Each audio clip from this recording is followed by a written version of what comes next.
సజ్జలు ఏమంటాడు, జగన్మోహన్ రెడ్డి గారు ఉన్నప్పుడేమో నువ్వు నా బిడ్డలాంటివి, నువ్వు పార్టీకి చాలా పెద్ద ఎసెట్టు, నీకు ఎందుకమ్మా అని చెప్పి వాటర్ బాటిల్ ముద్దేసి ఇచ్చి కాఫీ చేతిలోకి ఇచ్చినాడు.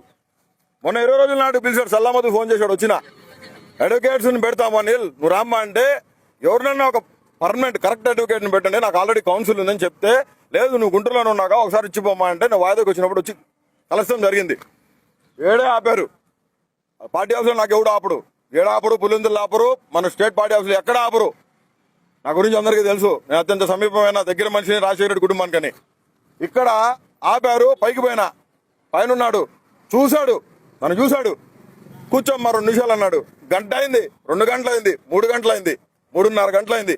3:30 గంటలకు బయటకు వచ్చింది ఆయన రూమ్లోంచి. ఆయన పక్కనే వాష్రూమ్ ఉంటుంది, వాష్రూమ్లోకి పోయి వస్తా అంటే కనపడదాము, చాలా లేట్ అయింది, అన్నం కూడా తినలేదు. నా పొద్దుకి అన్నం తినడానికి కింద పోతే అన్నం అయిపోయింది. నేను అడిగిన, పార్టీ కార్యకర్తలు వచ్చిన వాళ్ళకి భోజనాలు పెట్టారు కదా, చేయరా మరి భోజనం అయిపోతే అడిగిన, నా బాధ్యతగా అడిగిన. నా పార్టీ ఆఫీస్ అంటే నా ఇల్లు ఇది, నా ఇల్లు అది. నేను అడిగితే లేదన్నారు, సరిపోయి కూర్చొని ఆయన వచ్చాడు, అన్న అని విష్ చేద్దామని పోయినా. పోతే ఎదురుగా వచ్చి ఎవరు నువ్వు అన్నాడు. ఎవరబ్బా నువ్వు, ఎవరు అన్నాడు. నేను ఇడికన్నా మైండ్ పోయిందేమో అనుకున్నా, ఇడికన్నా మైండ్ ఏమైనా దొబ్బిందేమో అనుకున్నా. నేను అన్నా నేనే నా బోర్గాడ్ అనిల్ అన్నా అంటే, లేదు గుర్తుపట్టలే, అందరూ వచ్చి ఏమ్మ తమ్ముడు బాగున్నావు అని చెప్పి అన్న అందరూ పరామర్శించి పోతున్నారు, నువ్వు గుర్తుపట్టలే నన్ను. నువ్వు రమ్మంటేనే నేను పార్టీ హౌస్కి వచ్చింది, నువ్వు ఎవరిని అడ్వకేట్ పెడతానంటేనే వచ్చింది.